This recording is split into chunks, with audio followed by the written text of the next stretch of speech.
안녕하세요. 71세 박용수입니다. 지금 이렇게 한국에 돌아와서 평온한 마음으로 이야기할 수 있게 돼서 정말 다행이라고 생각해요. 포틀랜드에서 겪었던 그 일들을 생각하면 아직도 가슴이 답답해지지만 그래도 이제는 웃으면서 얘기할 수 있게 됐네요.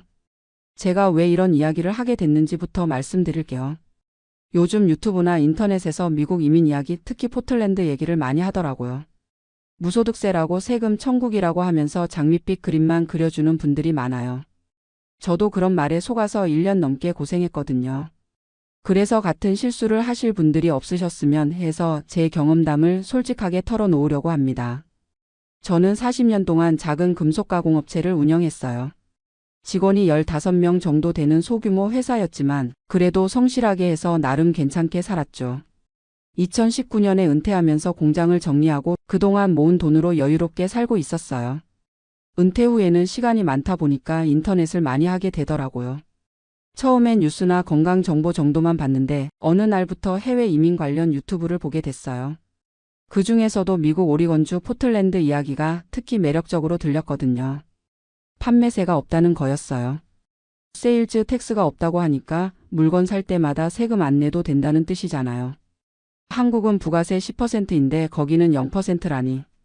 게다가 집값도 한국보다 싸고 공기도 맑고 자연도 좋다고 하더라고요. 그때 한국 세금이 정말 부담스러웠거든요.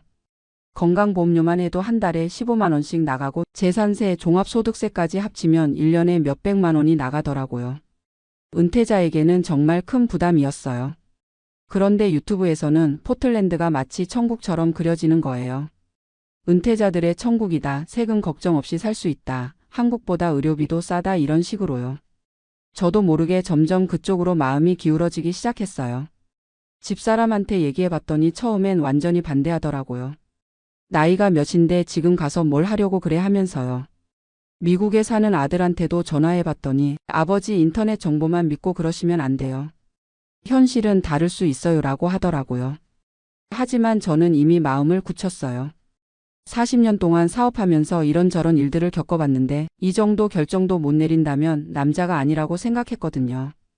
경험도 안 해보고 뭘 안다고 그래 하면서 밀어붙였어요. 2022년 겨울부터 본격적으로 준비를 시작했어요.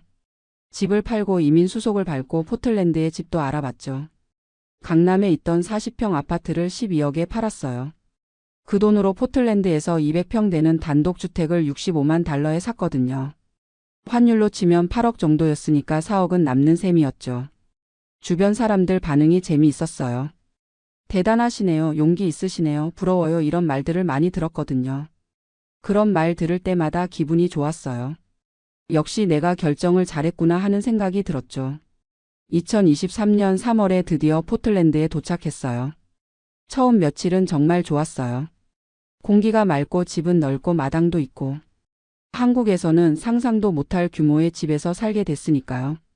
마트 가서 장볼 때도 세금이 안 붙으니까 신기하고 좋더라고요. 그런데 며칠 지나니까 이상한 점들이 눈에 들어오기 시작했어요. 시내에 나가보니까 노숙자들이 생각보다 많은 거예요.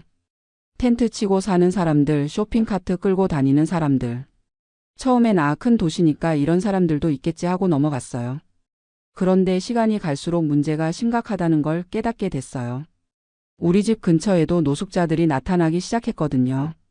처음엔 한두 명 정도였는데 점점 늘어나더라고요. 집 앞 공원에 텐트를 치고 살기 시작했어요. 이상철이라는 분이 우리 이웃이었는데 그분이 먼저 포틀랜드에서 5년째 살고 계셨어요. 그분한테 물어봤더니 원래 이런 곳이에요. 유튜버들이 말 안 하는 부분이 이거예요 라고 하시더라고요. 박 형님, 솔직히 말하자면 여기 노숙자 문제가 정말 심각해요. 시 정부에서도 손을 못 쓰고 있어요. 진보 성향이 강한 지역이라 노숙자들을 강제로 내쫓지도 못하고 그렇다고 근본적인 해결책이 있는 것도 아니고요. 처음엔 그래도 참을 만하다고 생각했어요. 한국에서도 노숙자가 없는 건 아니니까요. 하지만 포틀랜드의 노숙자 문제는 차원이 달랐어요. 우리 집 바로 앞 공원에 텐트촌이 생겼어요. 텐트가 하나둘 늘어나더니 어느새 10개가 넘어갔어요. 거기서 나오는 쓰레기 냄새, 소음이 정말 견딜 수 없을 정도였거든요. 밤에는 더 심했어요. 술 마시고 고함치고 싸우는 소리가 들려요. 집사람이 무서워해서 밤에 혼자 화장실도 못 가겠다고 하더라고요. 70 가까운 나이에 이런 스트레스를 받으니까 혈압이 확 올라갔어요. 경찰에 신고도 해봤어요. 그런데 경찰이 와서 하는 말이 여기는 공공장소라서 강제로 내쫓을 수 없다는 거예요. 며칠 후에 자발적으로 이동하라고 권유는 해보겠다고 하더니 정말로 며칠 후에 와서 권유만 하고 가더라고요. 당연히 노숙자들은 꿈쩍도 안 했죠. 한인마트에서 만난 최영희 사모님이 하시는 말씀이 여기 산지 10년 됐는데 점점 심해져요. 코로나 이후로는 정말 답이 없어요. 약물 중독자들도 많고 정신질환자들도 많고 경찰도 손을 못 써요. 그때부터 진짜 현실이 보이기 시작했어요.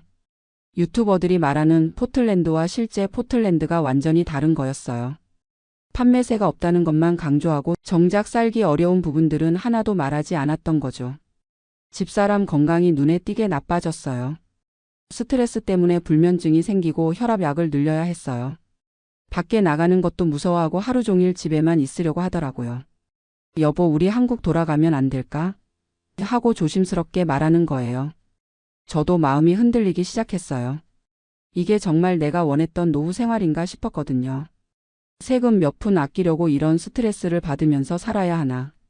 결정적인 사건이 6개월 뒤에 일어났어요. 어느 날 아침에 나가보니까 우리 집 대문 앞에서 누군가 용변을 본 흔적이 있는 거예요. 정말 화가 머리끝까지 올라왔어요. 이런 모욕을 당하면서까지 여기서 살아야 하나 싶었거든요. 그날 바로 집사람과 진지한 대화를 했어요. 여보, 우리 한국 돌아가자. 여기서 이런 식으로 살 바에야 한국에서 세금 좀 더 내면서 편하게 사는 게 낫겠어. 집사람이 울면서 말하더라고요. 여보, 진작에 그렇게 했으면 좋았을 텐데. 나는 처음부터 내키지 않았어. 하지만 당신이 워낙 확신에 차 있어서 말리지 못했어. 그때 정말 후회됐어요. 왜 집사람 말을 안 들었을까? 왜 아들 말을 안 들었을까? 인터넷 정보만 믿고 성급하게 결정했을까? 하지만 후회해도 이미 늦었죠. 다시 한국으로 돌아가기로 결심했어요. 집을 팔고 돌아가는 과정도 쉽지 않았어요. 미국 집을 55만 달러에 팔았거든요. 산지 1년도 안 돼서 10만 달러 손해를 본 거예요. 이사 비용, 항공료 등등 합치면 더 많이 든 거죠. 2024년 봄에 한국으로 돌아왔어요. 가족들이 따뜻하게 맞아줘서 정말 고마웠어요. 아버지, 경험해 보신 것 자체가 대단한 거예요 라고 하면서 전혀 구박하지 않더라고요. 한국에 돌아와서 새삼 느낀 게 있어요. 우리나라가 정말 안전하고 깨끗하다는 거예요. 치안이 이렇게 좋은 줄 몰랐어요. 밤에 산책해도 안전하고 길거리에 쓰레기도 별로 없고 노숙자가 있어도 미국처럼 위협적이지 않고요. 지금은 부산 해운대에 작은 아파트를 샀어요.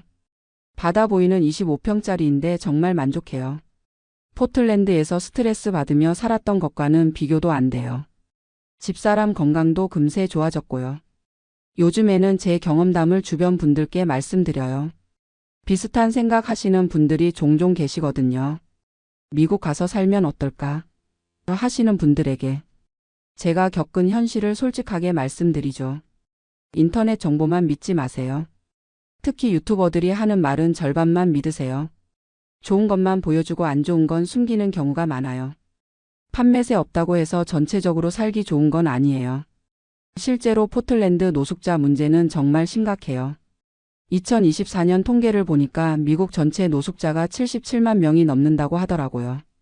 그 중에서도 서부 지역, 특히 포틀랜드 같은 곳이 제일 심하고요. 제가 왜 이런 실수를 했는지 곰곰 생각해 봤어요. 나이가 들면서 판단력이 흐려진 것도 있고 인터넷 정보를 너무 맹신한 것도 있고 무엇보다 현실을 제대로 알아보지 않고 결정한 게 가장 큰 문제였어요. 젊을 때는 실패해도 다시 시작할 수 있지만 70이 넘은 나이에는 한 번의 실수가 치명적일 수 있어요. 건강, 돈, 시간 모든 면에서 여유가 없거든요. 그래도 이 경험이 완전히 헛된 건 아니라고 생각해요. 제가 실수한 덕분에 다른 분들은 같은 실수를 안 하실 수 있으니까요. 그리고 한국의 소중함을 새삼 깨달았고요. 요즘 포틀랜드 관련 영상 보면서 웃겨요. 여전히 세금 천국 살기 좋은 도시라고 홍보하는 분들이 있더라고요. 정말 거기 가서 살아보기나 했는지 의심스러워요. 현실은 이래요. 판매세가 없는 대신 소득세가 높아요. 은퇴자들한테는 큰 상관없지만 다른 세금들이 만만치 않아요. 재산세는 한국보다 훨씬 높고 집 보험료도 비싸고 결국 전체적으로 보면 세금 부담이 크게 줄어들지 않아요. 게다가 생활비도 만만치 않아요. 한인 식품 사려면 한국보다 2배는 비싸고 병원비는 상상도 못할 정도로 비싸요.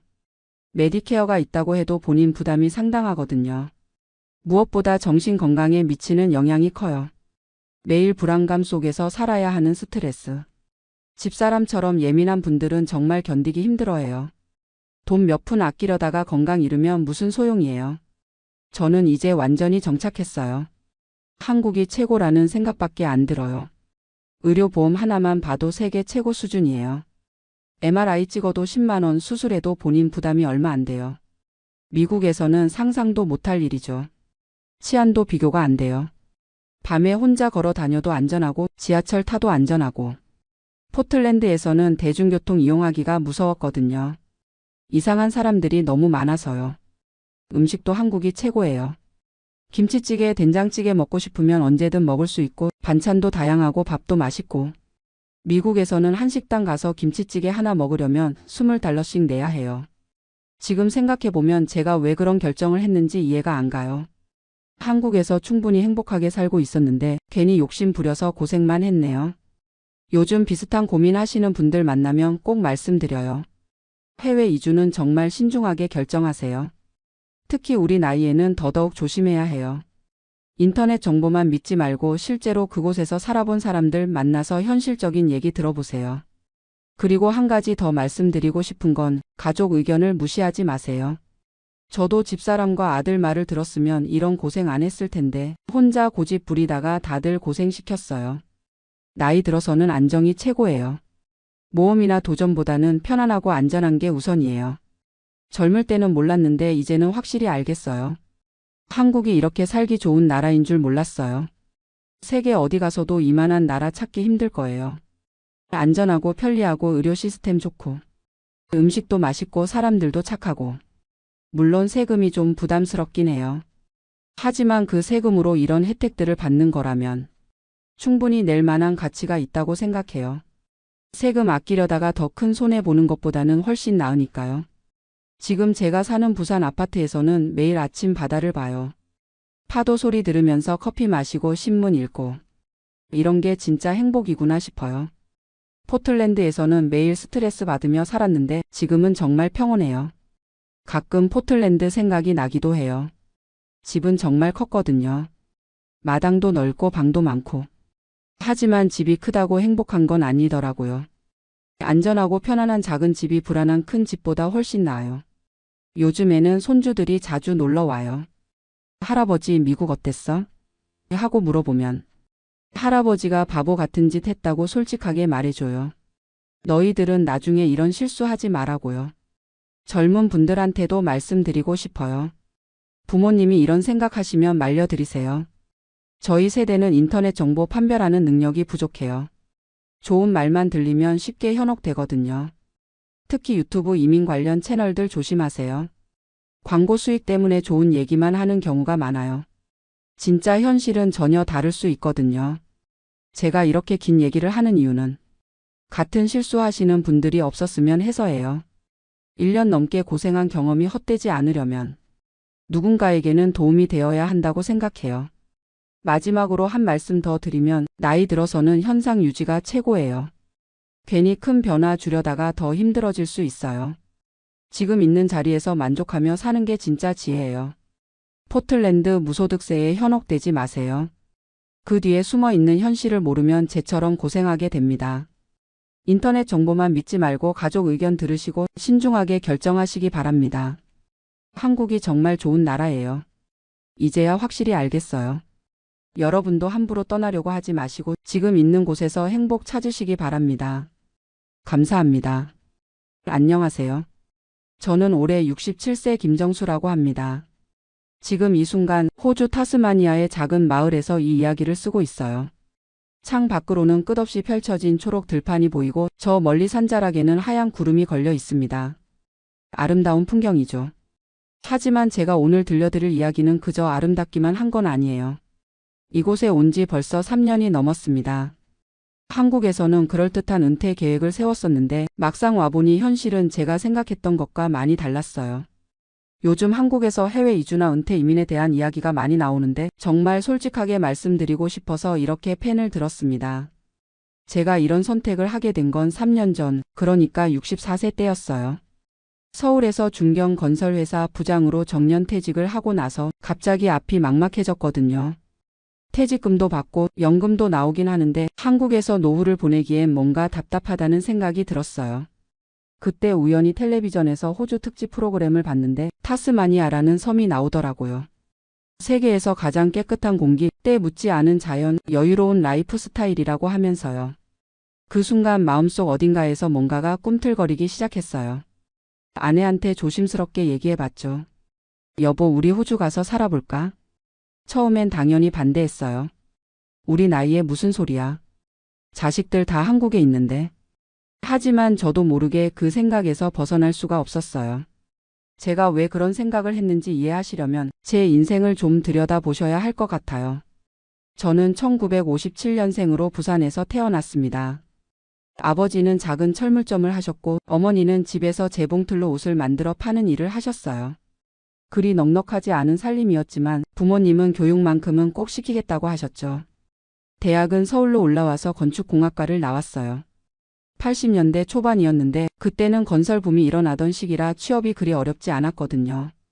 30살에 아내를 만나 결혼하고 아들 둘을 낳아 기르면서 성실하게 살았습니다. 회사 생활은 나름 순탄했어요. 현장 경험도 쌓고 사무실에서도 일하면서 서서히 승진했죠. 부장까지 올라가는데 25년이 걸렸어요. 그 과정에서 야근도 수없이 하고 주말에도 현장 나가고 때로는 지방 발령을 받아 가족과 떨어져 살기도 했습니다. 아이들이 클 때는 정말 바빴어요. 큰아이 대학 입시 때는 제가 거의 집에 없었거든요. 회사에서 대형 프로젝트를 맡고 있어서 매일 새벽에 들어왔죠. 아내가 혼자서 다 감당해야 했어요.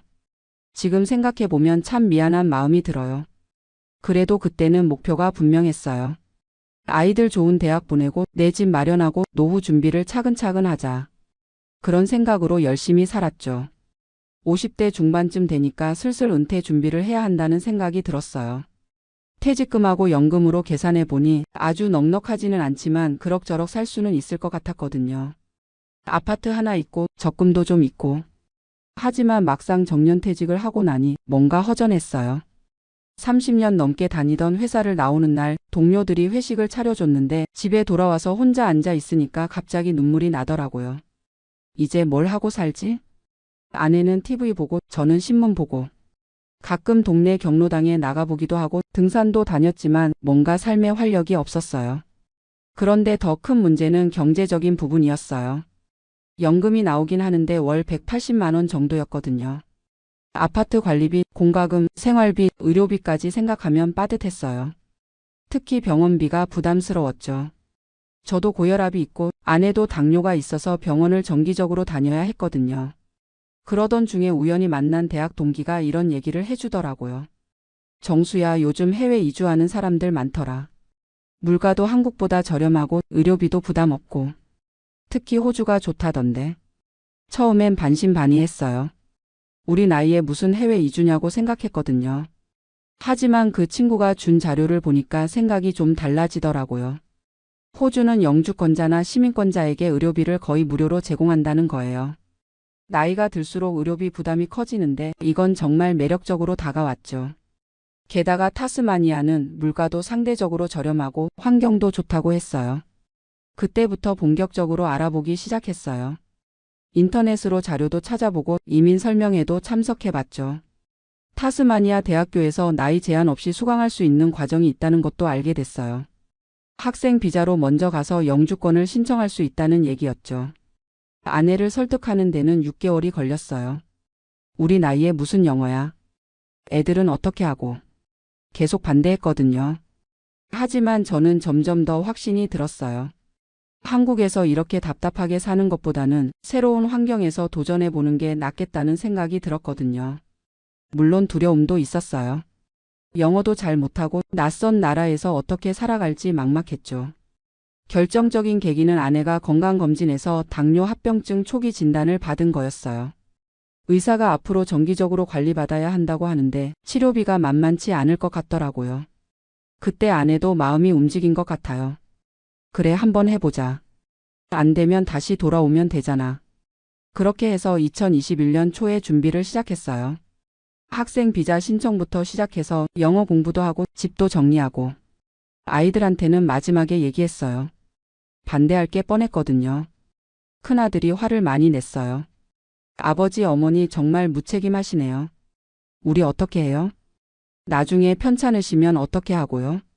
하지만 저희 결심은 바뀌지 않았어요. 오히려 아이들한테 부담 주기 싫어서 떠나는 거라고 설명했죠. 2021년 9월 드디어 타스마니아로 출발했습니다. 인천공항에서 호바트 공항까지는 시드니를 경유해서 15시간 정도 걸렸어요. 비행기에서 내려서 첫 번째로 느낀 건 공기의 차이였어요. 정말 맑고 깨끗하더라고요. 공항에서 시내까지 가는 길의 봄 풍경은 정말 인상적이었어요. 끝없이 펼쳐진 초원, 멀리 보이는 산들, 여기저기 풀을 뜯고 있는 양떼들. 마치 그림 같았죠. 하지만 막상 정착하려고 하니까 문제가 하나둘씩 드러났어요. 첫 번째 문제는 집 구하기였어요. 인터넷으로 미리 알아봤던 곳들을 직접 가보니까 생각보다 상태가 좋지 않았거든요. 특히 난방시설이 제대로 안 된 곳이 많았어요. 타스마니아는 남반구라서 우리가 간 9월은 막 겨울이 끝나가는 시기였는데 정말 춥더라고요. 결국 호바트에서 차로 30분 정도 떨어진 작은 마을에 집을 구했어요. 주 $350, 한국 돈으로 35만 원 정도였죠. 한국에 비하면 저렴한 편이었지만 시설은 그리 좋지 않았어요. 오래된 목조 주택이라 곳곳에서 바람이 들어왔고 겨울철 난방비가 생각보다 많이 나왔어요. 두 번째 문제는 언어였어요. 한국에서 나름 영어 공부를 했다고 생각했는데 실제로 현지 사람들과 대화하려니까 정말 어렵더라고요. 특히 호주식 영어 발음은 처음에 정말 알아듣기 힘들었어요. 은행 업무를 보러 갔는데 직원이 뭐라고 하는지 반도 못 알아들었어요. 아내는 더 심했죠. 마트에서 장을 보는 것도 처음엔 힘들어했어요. 세 번째 문제는 의료 시스템이었어요. 분명히 의료비가 저렴하다고 했는데 막상 가보니까 시스템이 좀 복잡했어요. 일단 GP라고 하는 일반의를 먼저 만나야 하고 전문의를 만나려면 몇 주씩 기다려야 했어요.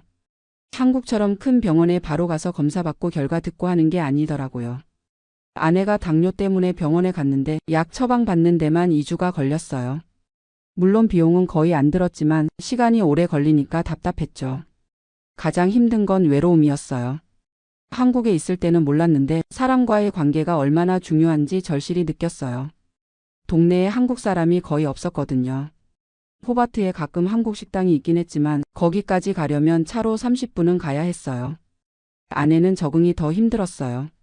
한국에서는 그래도 동네 아는 사람들과 수다도 떨고 시장도 가고 했는데 여기서는 그런 게 없으니까 우울해하더라고요. 3개월쯤 지났을 때 아내가 우리 한국 돌아가자고 하더라고요. 여기서 뭘 하고 살아? 말도 안 통하고 아는 사람도 없고. 이게 무슨 삶이야? 저도 솔직히 마음이 흔들렸어요.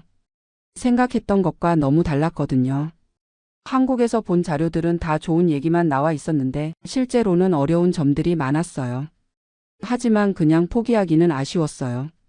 한국에서 정리하고 온 것들도 있고 무엇보다 너무 성급하게 판단하는 것 같았거든요. 그래서 좀 더 적극적으로 현지 생활에 적응해 보기로 했어요. 먼저 타스마니아 대학교에서 하는 영어 과정에 등록했어요.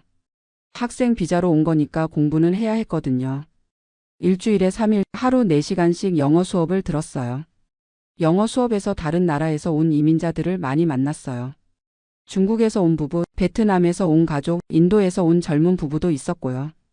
다들 비슷한 어려움을 겪고 있더라고요. 그 중에서 특히 기억에 남는 건 중국에서 온 리 씨 부부였어요. 나이가 저희와 비슷했는데 중국에서 작은 사업을 하다가 은퇴 후에 호주로 온 거였어요. 리 씨가 저한테 이런 얘기를 해주더라고요. 김 씨, 처음 2년은 정말 힘들어요. 언어도 그렇고 문화도 다르고. 하지만 3년 정도 지나면 조금씩 적응돼요. 지금은 중국으로 돌아갈 생각 없어요. 그 말이 저한테 큰 힘이 됐어요. 혼자 겪는 어려움이 아니라는 걸 알게 됐거든요. 영어 실력도 조금씩 늘었어요. 물론 아직도 완벽하지는 않지만 기본적인 의사소통은 할 수 있게 됐죠. 아내도 ESL 수업에 참여해서 다른 이민자 아주머니들과 친해졌어요. 1년 정도 지나니까 생활 패턴이 잡혔어요. 아침에 일어나서 동네를 산책하고 오전에는 영어 공부하고 오후에는 집 주변을 정리하거나 독서를 했어요. 저녁에는 아내와 함께 현지 뉴스를 보면서 영어 공부도 하고요. 한국과 연락도 정기적으로 했어요. 아이들과는 일주일에 한 번씩 화상통화를 했고 친구들과는 카카오톡으로 안부를 주고받았죠. 2년째가 되니까 영주권 신청을 할 수 있게 됐어요. 학생 비자로 2년을 채우고 영어 시험도 통과하고 건강검진도 받고 복잡한 절차였지만 어떻게든 해냈어요. 영주권을 받고 나니까 마음이 좀 편해졌어요. 이제 정말 이곳 사람이 된 것 같은 기분이었거든요. 의료 혜택도 본격적으로 받을 수 있게 됐고 향후 시민권 신청도 가능해졌죠. 하지만 여전히 어려운 점들이 있었어요. 가장 큰 문제는 사회적 관계였어요. 영어를 어느 정도 할 수 있게 됐다고 해도 깊이 있는 대화를 나누기는 여전히 어려웠거든요. 현지 사람들과 친구가 되기까지는 정말 오랜 시간이 걸리더라고요. 경제적인 부분도 생각보다 만만치 않았어요. 집세, 전기세, 가스비, 인터넷비, 자동차 보험료 등등. 한국에 비해 저렴하다고 했지만 실제로는 그렇지도 않았어요. 특히 겨울철 난방비가 정말 많이 나왔어요. 타스마니아는 생각보다 추워서 5월부터 9월까지는 난방을 해야 했거든요. 한 달에 전기세만 $200가 넘게 나올 때도 있었어요. 음식도 문제였어요. 한국 음식이 그리워서 호바트 한국마트에 가곤 했는데 가격이 한국의 3배는 됐어요. 김치 한 포기가 $15, 라면 한 개가 $2였거든요. 결국 웬만한 건 직접 만들어 먹어야 했어요. 의료 시스템도 좋다고는 하지만 한국과는 많이 달랐어요. 응급 상황이 아닌 이상 전문의를 만나려면 몇 주씩 기다려야 했고 검사 결과도 오래 걸렸어요. 한국처럼 당일에 모든 검사를 다 받고 결과를 듣는 게 불가능했죠. 그리고 가장 힘든 건 아이들과의 거리감이었어요. 화상통화로 얼굴을 보고 이야기는 하지만 실제로 만나지 못하니까 점점 소원해지는 느낌이었어요. 특히 큰아들 아이, 그러니까 제 손자가 이제 말을 배우기 시작했는데 할아버지 목소리를 어색해 하더라고요. 그런 게 쌓이니까 아내가 다시 힘들어하기 시작했어요. 우리가 여기서 뭘 하고 사는 거야? 손자도 못 보고 친구도 없고. 이게 진짜 우리가 원했던 삶이야? 저도 가끔 그런 생각이 들어요. 한국에 있었다면 손자도 자주 보고 친구들과도 만나고 익숙한 환경에서 편안하게 살았을 텐데. 하지만 후회만 하는 건 아니에요. 여기서 얻은 것들도 분명히 있거든요. 우선 건강이 많이 좋아졌어요. 공기가 정말 맑아서 그런지 고혈압 약도 줄였고 아내 당뇨도 많이 안정됐어요. 매일 산책하고 스트레스도 줄어서 그런 것 같아요. 그리고 시간적 여유가 생겼어요. 한국에 있을 때는 항상 뭔가에 쫓기는 느낌이었는데 여기서는 정말 여유롭게 살 수 있어요. 아침에 일어나서 커피 한 잔 마시면서 바라보는 풍경만으로도 힐링이 돼요. 새로운 것들을 배우는 재미도 있어요. 영어 공부도 그렇고 현지 문화를 알아가는 것도 흥미로워요. 타스마니아에는 정말 독특한 동물들이 많거든요. 태즈메니안 데빌이나 원백 같은 동물들을 실제로 보는 건 신기한 경험이었어요. 무엇보다 마음의 평화를 얻었어요. 한국에 있을 때는 항상 미래에 대한 불안이 있었거든요. 의료비는 어떻게 할지, 나이 들어서는 어떻게 살지. 하지만 여기서는 그런 걱정이 많이 줄었어요. 지금 제 하루 일과를 말씀드리면 아침 7시에 일어나서 간단한 스트레칭을 하고 아내와 함께 산책을 나가요. 우리 동네는 정말 조용해서 새소리만 들리거든요. 오전에는 주로 영어 공부를 해요. 온라인 강의도 듣고 현지 신문도 읽어보고요. 점심은 간단히 해결하고 오후에는 집 주변 정원을 가꾸거나 독서를 해요. 일주일에 2번 정도는 호바트에 나가서 장을 보고 도서관도 가고 가끔 영화도 봐요. 한 달에 1번 정도는 타스마니아 곳곳을 여행해요. 렌터카를 빌려서 이곳저곳 돌아다니는 재미가 쏠쏠해요. 하지만 솔직히 말씀드리면 이런 생활이 모든 사람에게 맞는 건 아닌 것 같아요. 첫째로 경제적인 준비가 충분해야 해요. 저희는 한국에서 아파트를 팔아서 어느 정도 목돈을 마련했지만 그래도 생활비가 만만치 않거든요. 특히 의료비는 저렴하다고 하지만 치과나 안과 같은 건 여전히 비싸요. 둘째로 언어적인 부분을 간과하면 안 돼요. 기본적인 영어 실력 없이는 정말 힘들어요. 저희도 아직 완벽하지 않아서 가끔 답답할 때가 있거든요. 셋째로 사회적 관계에 대한 고민을 많이 해봐야 해요. 혼자 있는 시간이 많아지고 깊이 있는 대화를 나눌 사람이 제한적이에요. 특히 나이가 들수록 새로운 친구를 만들기가 쉽지 않거든요.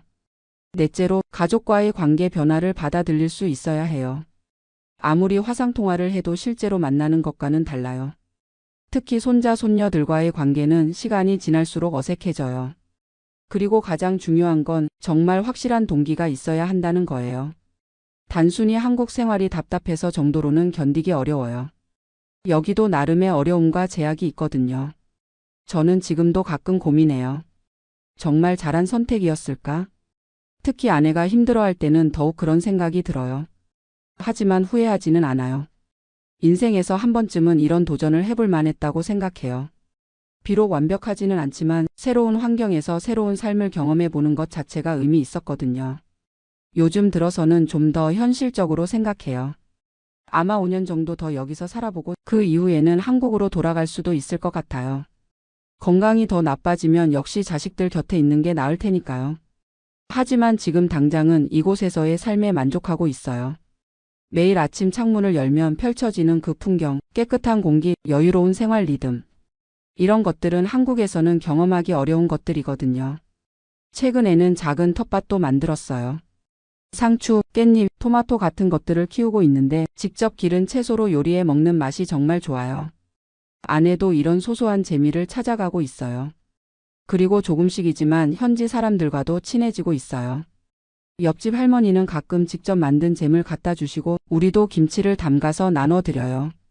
언어는 아직 서툴지만 마음은 통하는 것 같아요. 한국 친구들과도 계속 연락하고 있어요.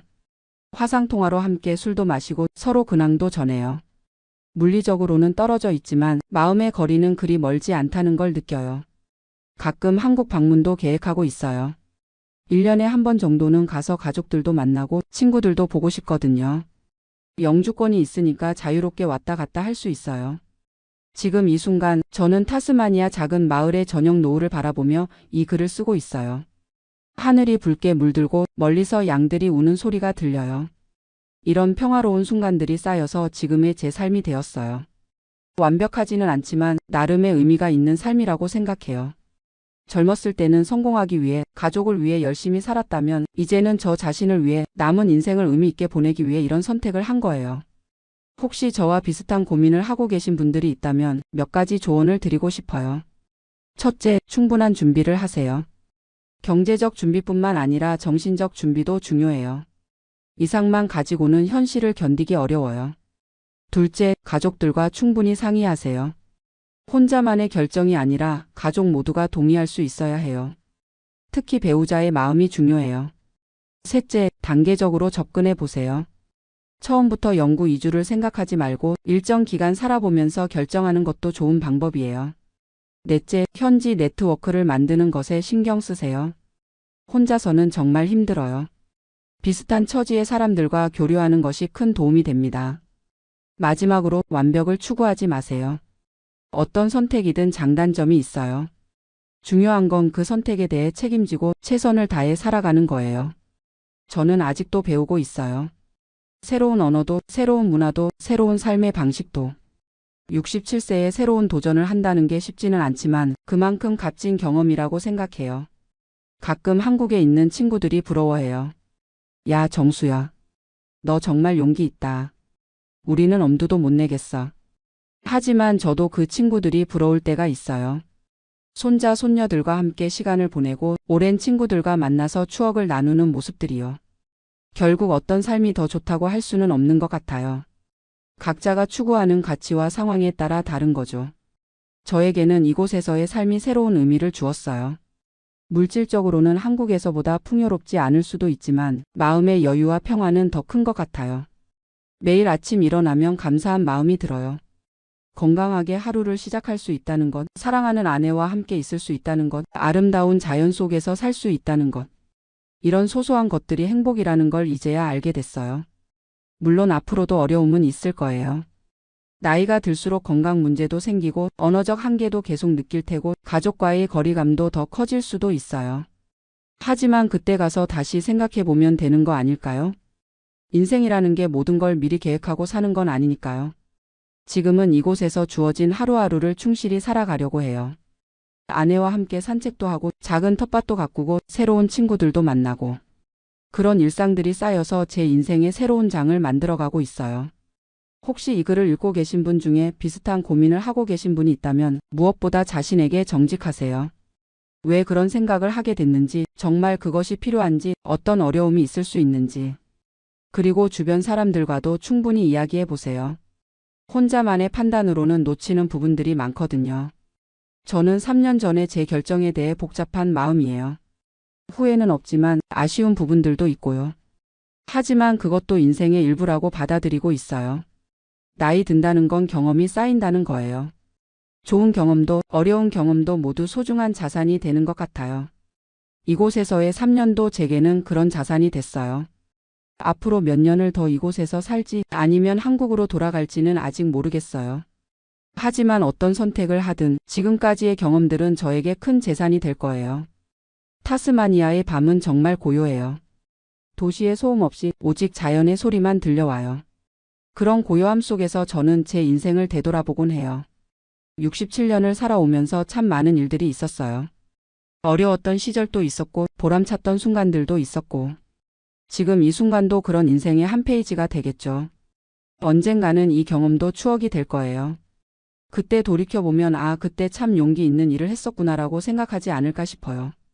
모든 분들이 각자의 자리에서 행복하시길 바라며 저의 솔직한 이야기를 마칩니다. 긴 글 읽어주셔서 감사합니다. 안녕하세요. 저는 올해 72살 박순자입니다. 지금 이 순간 부산 해운대가 내려다 보이는 제 아파트 베란다에서 따뜻한 차 한 잔을 마시며 여러분께 제 이야기를 들려드리고 있어요. 26년 만에 돌아온 고향에서의 새벽은 정말 평화롭습니다.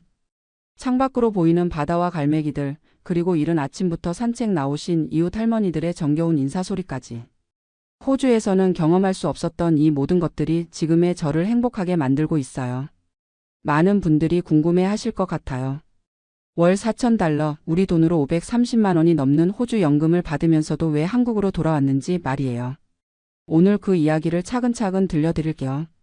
1998년 저희 가족이 호주로 떠난 것은 IMF 경제위기 때문이었어요. 당시 저희 남편은 중소기업에서 일했는데 회사가 부도가 났고 두 아들은 대학생과 고등학생이었죠. 그때 제일 큰아들이 말하더라고요. 아버지, 어차피 다시 시작하는 거라면 호주에 가서 새로 시작해보면 어떨까요? 자신은 호주에서 공부하고 싶다고 동생도 같이 데려가면 좋겠다고. 솔직히 처음엔 말이 안 된다고 생각했어요. 영어도 못하는 50대 중반의 저희 부부가 어떻게 외국에서 살 수 있겠어요. 하지만 아이들의 간절한 부탁과 한국에서의 막막한 현실을 생각하니 용기를 내게 되더라고요. 그렇게 1998년 가을 저희는 시드니행 비행기에 몸을 맡겼습니다. 처음 몇 년은 정말 힘들었어요. 남편은 한국에서 관리직이었지만 호주에서는 공장에서 일해야 했고 저는 한인 마트에서 계산 일을 했어요. 영어를 배우려고 밤늦게까지 공부했지만 발음이 안 되고 호주 사람들이 빨리 말하면 알아듣기 어려웠죠. 그래도 아이들이 점점 호주 생활에 적응하고 좋은 대학에 들어가는 모습을 보니 보람이 있었어요. 아들들은 정말 열심히 공부했어요. 큰아들은 시드니 대학교에서 컴퓨터 공학을 전공했고 둘째는 회계학을 공부했어요. 몇 년 후에는 둘 다 호주 회사에 취직하고 영주권도 받았죠. 그리고 각각 현지에서 만난 좋은 사람들과 결혼도 하고 손자 손녀들도 낳았어요. 그런데 2015년에 큰 시련이 찾아왔어요. 남편이 폐암 진단을 받은 거예요. 호주 의료 시스템이 좋다고는 하지만 언어 소통 문제 때문에 많이 답답했어요. 의사가 설명하는 의학 용어들을 정확히 이해하기 어려웠고 남편의 아픈 부분을 정확하게 표현하기도 힘들었죠. 6개월간의 투병 끝에 남편을 떠나보냈어요. 갑자기 혼자가 된 저는 정말 막막했어요. 아들들이 함께 살자고 했지만 며느리들 눈치도 보였고 무엇보다 제가 너무 의존적이 될까봐 걱정됐어요. 그래서 혼자 살기로 마음먹었죠. 다행히 경제적으로는 큰 걱정이 없었어요. 남편과 제가 25년간 성실히 일하고 세금을 냈기 때문에 67세부터 호주 정부 연금을 받을 수 있었거든요. 남편 몫까지 합치면 월 4,000달러 정도였는데 이건 정말 넉넉한 금액이었어요. 집도 이미 다 갚았고 의료비도 대부분 정부에서 지원해 주니까 경제적으로는 여유로운 생활을 할 수 있었죠. 하지만 돈이 많다고 해서 마음이 채워지는 건 아니더라고요. 좋은 집에서 좋은 음식 먹고 아프면 좋은 병원에서 치료받고 객관적으로 보면 정말 좋은 환경이었어요. 그런데 뭔가 계속 허전했어요. 특히 아이들과의 관계에서 그런 감정이 컸어요. 아들들은 이제 완전히 호주 사람이 되어 있었어요. 집에서도 영어로만 대화하고 한국 음식보다는 서양 음식을 더 좋아하고, 손자 손녀들은 아예 한국어를 전혀 못했어요. 할머니라고 부르는 대신 그랜이라고 하더라고요. 명절 때도 그냥 평범한 날처럼 지나갔어요. 추석이나 설날 같은 날에 한국 전통 음식을 해주려고 하면 고마워는 하지만 별로 관심 없어 하는 것 같았어요.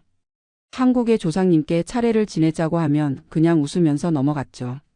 그런 모습들을 보면서 제가 한국 사람인지 호주 사람인지 정체성이 흔들리기 시작했어요. 그러던 중에 카카오톡을 통해 한국에 있는 중학교 동창들과 다시 연락이 닿았어요. 40년 넘게 못 만났던 친구들이었는데 화상통화로 얼굴을 보니 너무 반가웠어요. 친구들은 모두 한국에서 손자 손녀들과 함께 즐겁게 지내고 있었어요. 친구들이 보내주는 사진을 보면 한국이 정말 많이 발전했더라고요. 제가 떠났을 때만 해도 경제가 어려웠는데 이제는 지하철도 깨끗하고 병원도 좋아지고 뭔가 모든 게 편리해진 것 같았어요.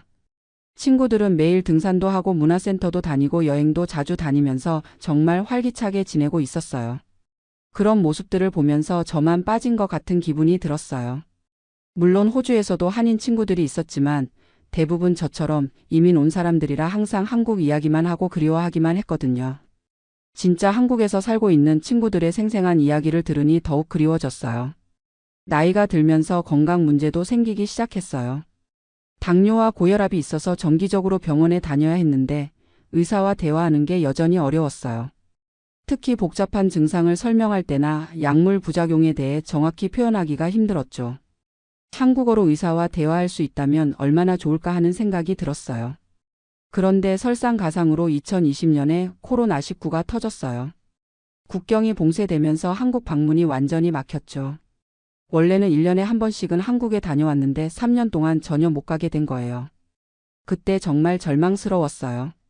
화상통화로만 친구들을 만나고 한국 뉴스를 보면서 지냈는데 한국이 코로나 대응도 잘하고 경제도 빨리 회복되는 모습을 보니 더욱 부러웠어요. K에서 방역이니 뭐니 하면서 세계적으로 인정받는 한국을 보니 괜히 자랑스럽기도 하고 그런 나라에 있지 못하는 게 아쉽기도 했어요. 코로나가 끝나고 나서도 한국에 대한 그리움은 더욱 커졌어요. 친구들이 보내준 사진을 보니까 한국이 더욱 발전해 있었어요. 카페 거리도 이쁘고 공원도 잘 되어 있고 지하철역마다 엘리베이터도 생기고 의료시설도 정말 좋아졌다고 하더라고요. 그때부터 본격적으로 한국에 돌아갈 생각을 하기 시작했어요. 물론 경제적으로는 손해였어요. 호주에서 받는 연금 4,000달러를 한국 돈으로 바꾸면 530만 원 정도인데 한국에서는 이 정도 연금을 받기 어렵거든요. 게다가 의료비도 호주보다는 더 부담이 될 것 같았고요. 하지만 나이가 들수록 돈보다 더 중요한 게 있다는 생각이 들었어요. 마음의 평안이랄까 정신적인 안정감이랄까. 아무리 좋은 환경에 있어도 마음이 편하지 않으면 행복할 수 없다는 걸 깨달았거든요. 그래서 2023년 말에 아들들에게 한국에 돌아가고 싶다고 말했어요. 그랬더니 정말 깜짝 놀라면서 반대하더라고요. 큰아들이 그러더라고요. 엄마 여기서 좋은 연금 받으면서 왜 굳이 한국에 가시려고 해요? 한국은 의료비도 비싸고 살기 어렵다고 하던데요. 둘째도 비슷한 반응이었어요. 엄마 나이에 다시 적응하기 어려울 거라고 그냥 여기서 편하게 지내시라고. 가끔 한국 여행이나 다니시면 되지 않겠냐고. 하지만 저는 이미 마음을 정했어요. 물론 아이들 말이 맞는 부분도 있었어요. 경제적으로는 분명히 손해고 새로운 환경에 적응하는 것도 쉽지 않을 거였어요. 하지만 남은 인생을 제대로 살고 싶었어요. 한국어로 말하고 한국 음식 먹고 한국 사람들과 어울리면서 말이에요. 가족들의 반대에도 불구하고 혼자서 준비를 시작했어요. 먼저 호주에 있는 집을 정리했어요. 25년 동안 살았던 집이라 정이 많이 들었지만 과감히 팔았어요. 그리고 한국에서 살 집을 알아보기 시작했어요. 부산을 선택한 이유는 어릴 때 잠깐 살았던 추억이 있어서예요. 서울은 너무 복잡할 것 같고 부산은 바다도 있고 날씨도 따뜻해서 노후에 살기 좋을 것 같았어요. 인터넷으로 여러 부동산을 알아보다가 해운대 근처에 아파트 하나를 계약했어요. 바다가 보이는 곳이라 마음에 들었거든요. 연금 문제도 알아봤어요. 다행히 호주 연금은 해외에서도 계속 받을 수 있다고 하더라고요. 단지 한국 계좌로 송금받는 방식으로 바뀌는 것뿐이었어요. 그리고 한국에서 건강보험을 받으려면 6개월 이상 거주해야 한다는 것도 알았어요. 2024년 4월 드디어 한국 땅을 밟았어요. 26년 만에 인천공항에 내렸을 때의 그 감격은 지금도 잊을 수가 없어요. 공항 직원이 안녕하세요 하고 한국말로 인사하는 소리를 들으니 눈물이 나더라고요. 아, 내가 정말 한국에 돌아왔구나 하는 실감이 났어요. 인천공항에서 부산까지 KTX를 타고 내려가는데 창밖 풍경이 정말 아름다웠어요. 26년 전에는 없던 터널도 많아지고 기차도 정말 빨라졌더라고요. 3시간도 안 되어서 부산에 도착하니 마치 꿈 같았어요. 첫 한 달은 정말 신기한 연속이었어요. 요즘 한국은 모든 게 디지털화되어 있더라고요. 카페에서 커피를 주문하려고 하는데 키오스크라는 기계로 주문하라고 하는 거예요. 처음엔 어떻게 하는지 몰라서 당황했는데 젊은 직원이 친절하게 도와주더라고요. 마트에서도 계산을 셀프로 하라고 하고 버스도 카드로 찍어야 하고 스마트폰으로 택시도 부르고 음식 배달도 시키고 정말 모든 게 새로웠어요. 하지만 그 모든 게 한국어로 되어 있고 한국 사람들이 친절하게 도와주니까 배우는 재미가 있었어요. 무엇보다 좋았던 건 이웃들과의 만남이었어요. 아파트에 이사 온 지 일주일쯤 되었을 때 엘리베이터에서 비슷한 나이의 할머니 한 분을 만났어요. 그 할머니가 먼저 말을 걸어주셨어요. 새로 이사 오신 분이죠. 어디서 오셨어요? 하고 물어보시더라고요. 호주에서 왔다고 하니까 정말 깜짝 놀라시면서 그럼 영어 잘하시겠네요 하시는 거예요. 그렇게 인사를 나누고 나서 며칠 후에는 다른 이웃 할머니들도 소개해 주셨어요. 이웃 할머니들이 정말 따뜻하게 맞아주셨어요. 아파트 뒤편에 작은 텃밭이 있는데 거기서 함께 채소도 키우고 일주일에 한 번씩은 같이 전통시장도 가고 호주에서는 이웃과 이렇게 가깝게 지낸 적이 없었는데 정말 신선한 경험이었어요. 특히 병원 갈 때가 제일 편했어요. 한국에 온 지 2달쯤 되었을 때 당뇨 약이 떨어져서 동네 내과에 갔어요. 의사 선생님이 한국말로 자세히 설명해 주시는데 정말 시원했어요. 호주에서는 아무리 영어를 배워도 의학 용어는 어려웠거든요. 그런데 한국 의료비가 생각보다 저렴하더라고요. 당뇨 검사하고 약 처방받는데 3만 원도 안 들었어요. 호주에서는 연금 덕분에 무료로 받긴 했지만 원래 가격은 훨씬 비쌌거든요. 6개월 후에 건강보험 혜택을 받게 되니까 더욱 저렴해질 거라고 하시더라고요. 음식도 정말 맛있었어요. 호주에서도 한인마트에서 한국 재료를 사서 요리했지만 역시 본토의 맛과는 달랐어요. 전통시장에서 파는 신선한 채소들로 김치를 담그고 된장찌개를 끓이니까 정말 옛날 어머니 손맛이 나더라고요. 시장 상인분들도 정이 많았어요. 처음에는 호주에서 왔다고 하니까 신기해하시더니 이제는 단골이 되어서 좋은 것만 골라주세요. 이거 호주에도 있어요. 이건 한국에만 있는 거예요 하면서 이것저것 알려주시고 그런 정겨운 대화가 정말 그리웠던 거였어요. 찜질방도 처음 가봤는데 정말 신기했어요. 호주에는 이런 문화가 없거든요. 할머니들이 데려가서 같이 때도 밀고 사우나도 하고 그 뜨거운 찜질방에서 할머니들과 수다 떨면서 식혜 마시는 그 맛이란 이런 게 바로 한국 문화구나 싶었어요. 노래방도 갔어요. 이웃 할머니들과 함께 갔는데 옛날 가요를 부르면서 정말 신나게 놀았어요. 호주에서는 상상도 못할 일이었죠. 그런 활동들을 하면서 정말 마음이 젊어지는 기분이었어요. 한국에 온 지 3개월쯤 되었을 때 큰아들이 걱정이 되어서 부산에 왔어요. 어머니가 혼자 잘 지내고 계신지 확인하러 온 거였죠. 그런데 저를 보고 정말 깜짝 놀라더라고요. 엄마 얼굴이 완전히 달라졌어요. 정말 밝아 보여요 하는 거예요. 사실 저도 느끼고 있었어요. 호주에서는 하루하루가 그냥 지나갔는데 한국에서는 매일매일이 새롭고 재미있었거든요. 이웃들과 인사 나누고 시장 가서 장 보고 친구들 만나서 수다 떨고 이런 소소한 일상들이 저를 행복하게 만들고 있었어요. 아들이 며칠 있으면서 한국의 변화된 모습을 직접 보더니 생각이 많이 바뀐 것 같았어요. 지하철도 깨끗하고 의료시설도 좋고 사람들도 친절하다고. 그리고 무엇보다 어머니가 정말 행복해 보인다고 하더라고요. 여름 휴가 때는 둘째 아들 가족도 모두 왔어요. 손자 손녀들이 부산에 오는 건 처음이었는데 정말 좋아하더라고요. 감천문화마을도 가고 해운대 바다에서 수영도 하고 제가 직접 김밥도 싸서 피크닉도 갔어요. 손주들이 할머니가 만든 김밥이 정말 맛있다고 하면서 레시피를 가르쳐 달라고 하더라고요. 호주에서는 그런 관심을 전혀 보이지 않았는데 한국에 와서 직접 한국 문화를 체험하니까 달라진 것 같았어요. 그때 정말 뿌듯했어요. 호주에 있는 한인 친구들과 화상통화할 때마다 한국 생활을 자랑하곤 해요.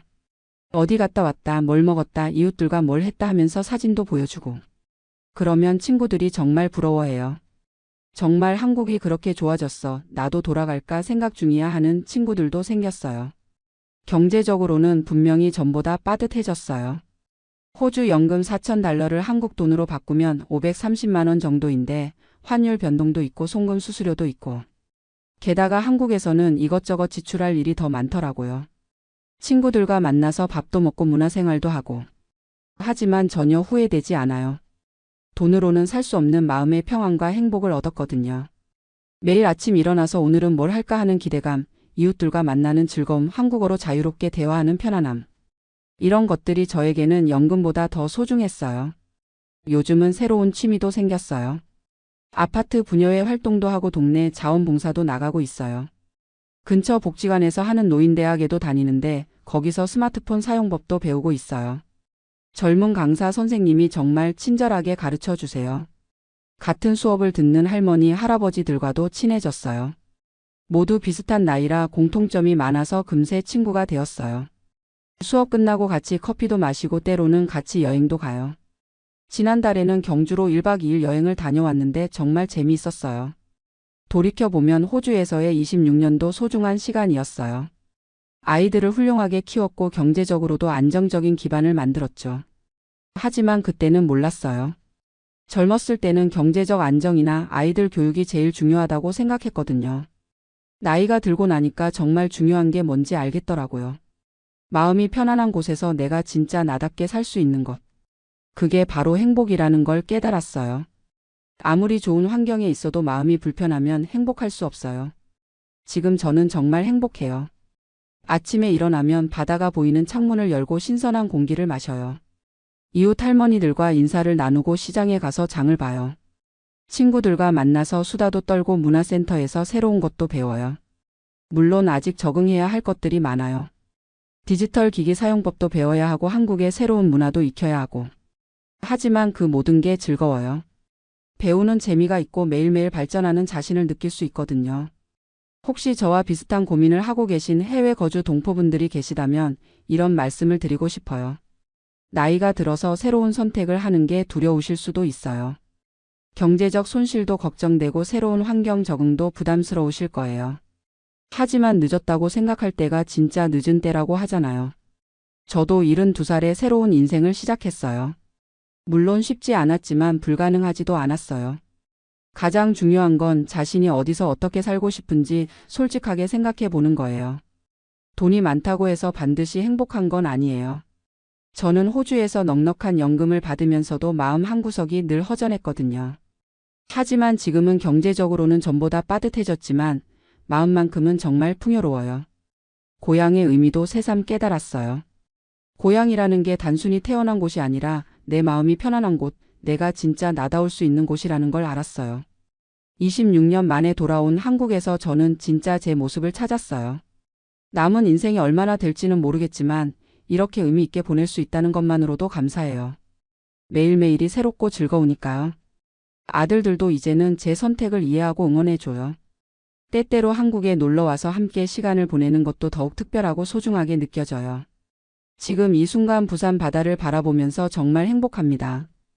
26년 전 막막한 마음으로 떠났던 고향에 이렇게 당당하고 행복하게 돌아올 수 있어서 감사해요. 용기 있는 선택에 힘을 믿어보세요. 여러분의 진짜 행복이 어디에 있는지 한번 생각해 보시기 바라요. 감사합니다.